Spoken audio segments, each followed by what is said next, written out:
Hello everyone, welcome to the fourth session of tips and tricks. And today we'll discuss one of the concept from number theory.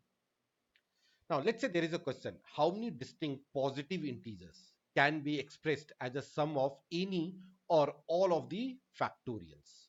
Okay, so here you can use any one of them or you can use all of them here. So I can make a combination with only 0 factorial or maybe a combination of 0 and 1 or maybe a combination of 0, 1 and 2.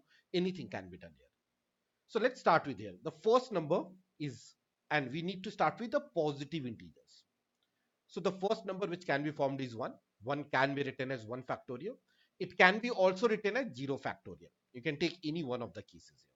Similarly, 2. 2 is equal to 2 factorial. Then 3 can be written as 1 factorial plus 2 factorial. And then 4, it can be written as 0 factorial plus 1 factorial plus 2 factorial here. Okay.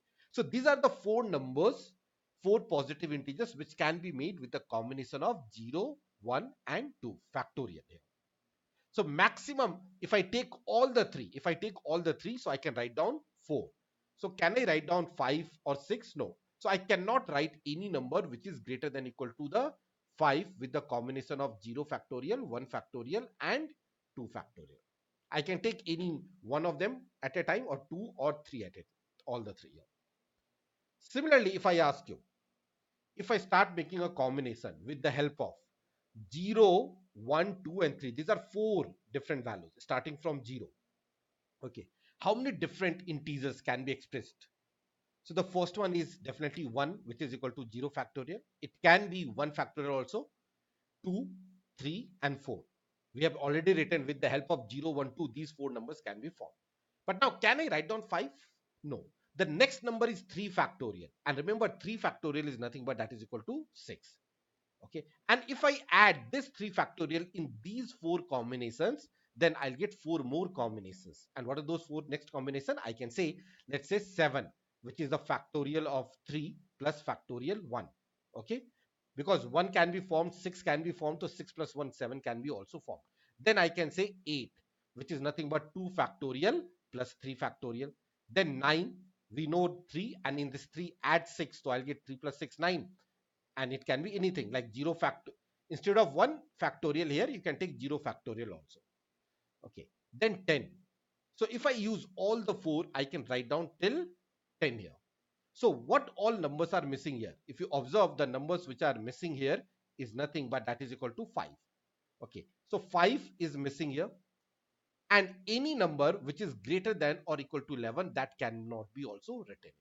So in this case, how many values were there? 9 values. And on the previous slide, if you look at here, how many values were there? There were 4 values. Similarly, if I ask you, okay, 0, 1, 2, 3, 4, how many different positive integers can be expressed? Then what will be the answer?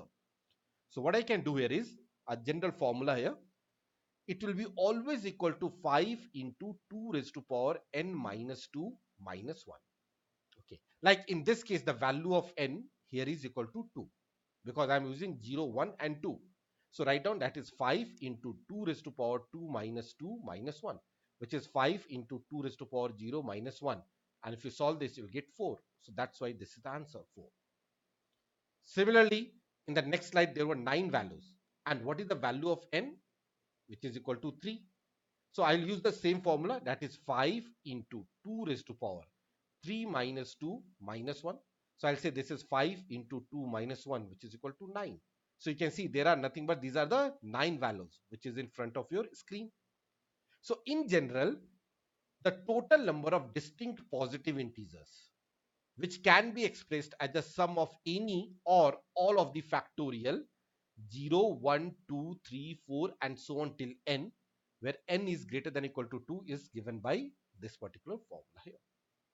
So I think now next question, you all can solve it quickly and very easily. Try this. So if I'm saying with the help of 0, 1, 2, 3 and 4. So with the help of 0, 1, 2, 3 and 4.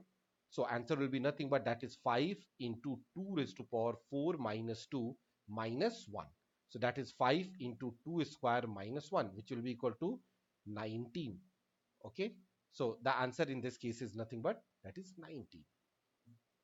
So I hope that you all enjoyed this shortcut also. So that's all for this shortcut. If you want to keep update yourself with such type of the shortcut, you can subscribe to our YouTube channel so that you can keep getting the notification, or you can also join our Facebook group as well as the Telegram group. So every video, once the video will be uploaded on the YouTube, you'll get a notifications there. Thank you.